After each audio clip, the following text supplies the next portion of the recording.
Hello friends, this is Wake Angel 2001 coming at you again with the review of Sonic 3 movie Supersonic. Yep, same packaging as all the other figures. On the back it says, Supersonic is the ultimate form for Sonic. In this state, his power is unmatched. Or is it? Yeah, there's a lot of stuff in that statement that's not exactly 100% accurate anymore, because now, even if you don't count Hypersonic from the Genesis era games, now that we've had a glitch Supersonic from Sonic Frontiers, we know that there's more powerful forms of Supersonic, but I'm not going to get all pedantic on it. Again, like this shows the other figures in the wave, with the Chow mascot Tails being the only one that was actually sold out. Still a funny thing for me. And we are going to get this guy out of the packaging and see if this Supersonic figure is as cool as, the regular Sonic from this set. And here is Supersonic out of the packaging. In terms of raw mass, he is significantly lighter than Knuckles. In fact, Knuckles seems to be taller than him. I mean, yeah, if you measure to, like, the top of his curled up spines, but, like, this is the top of Knuckles' head, and this is where the top of Sonic's head is. Like, this spine is just curled up. And if you look, like, where their noses are, like, Knuckles is noticeably taller than Sonic. Although, I do believe that this is kind of accurate, because, I know exact canon ages aren't something that Sega is doing anymore, but I do believe Knuckles is supposed to be a year older than Sonic. And, they are all still teenagers, so it would make sense that Knuckles is at least a little bigger than him. But, oh my gosh, this figure is just as amazing as any of the others. Let's get all up in there. I love the expression on his face, if the camera will focus on it. Like, there's a subtle asymmetry to the way his eyes are, so like he has a cocked up eyebrow, almost giving us a Dwayne Johnson kind of thing going on there. Which I totally believe is something that would be an intentional reference for the movie version of Sonic. And of course the sculpt is still immaculate with all the ridges and bumps for his spines going all the way down his body, represented in his shoes, which look amazing. And I noticed that they didn't really go any farther to make him look like the soap shoes from Sonic Adventure 2. He doesn't have that weird little cut in his fur anymore. Quickly bringing in the Sonic 2 figure. It's actually, you can actually see his belly fur contrasted a little bit better in the new figure compared to the old figure. And it's lighter on both his muzzle and his belly.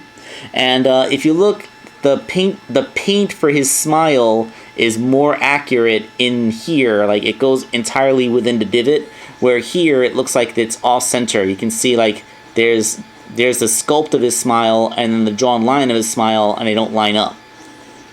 So yeah, slightly better paint job. This one has the follow me eyes too, but in this one it's like the hardest of all to actually make them do the follow me thing, because they're so close. Like, his eyes are, like, because his brow is so furrowed and his eyes are so locked forward, it's actually really hard to actually make it look like he's looking in different directions. So they don't really do the follow me thing quite as well as the other figures. Articulation, he has a ball jointed neck that gets a lot of range, completely the opposite of Knuckles. So, like, you can have him, like, totally cracking his knuckles, like alright, let's do this. Shoulders, they still have that butterfly connection and a universal joint on that. His biceps are weird. It looks like this piece, like, they should have, like, I don't know, it looks like they didn't trim excess plastic around the edge, so it kind of makes it hard to get him to put his arms at his side. Like, they didn't do the thing where they cut into the torso to make the arms sit a little bit flatter like they did for Knuckles. Remember? He has the armpit cut here, but Supersonic does not have the armpit cut. I guess it's because Sonic is more slender than Knuckles. They thought that they could get away with it, but, it doesn't quite work. Elbow gets well beyond a 90-degree bend because of the way the arms are sculpted. He has a wrist that rotates and hinges, and his hands open and close. Although, again, you didn't really have to do that. Again, Jack, Jax, you're kind of getting overly zealous with the amount of articulation you're putting into your Sonic figure. I mean, it's impressive, but unnecessary. Torso movement, ball jointed hips that get a lot of range. They go all the way forwards, so you can actually have this guy sit in a chair if you wanted. They go all the way outwards, so he can do a JCVD split. They go almost all the way backwards, too, so, like, excellent running pose.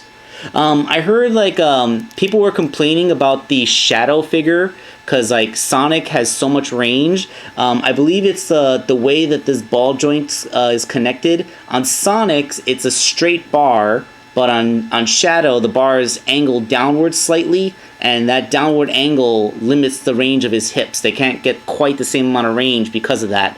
I do not know why they did that. Knees get a beyond 90-degree bend, just like the elbows do, and the foot has range as well. There's actually a soft ratchet in here, and you know, like, it rotates as well. Although the rotation is really stiff. But yeah, like, this figure, Supersonic always looks epic, but with all this range of articulation, this particular Supersonic is, like, incredible. Like, look at this. I'm getting him to stand on one foot. I have never gotten a Supersonic figure to stand on one foot before. I mean, yeah, it probably has to do with the proportions of movie Sonic having a slightly smaller head in relation to his torso than proper universe Sonic ever had, but, like, this is still, like, an amazing thing that you can pull off.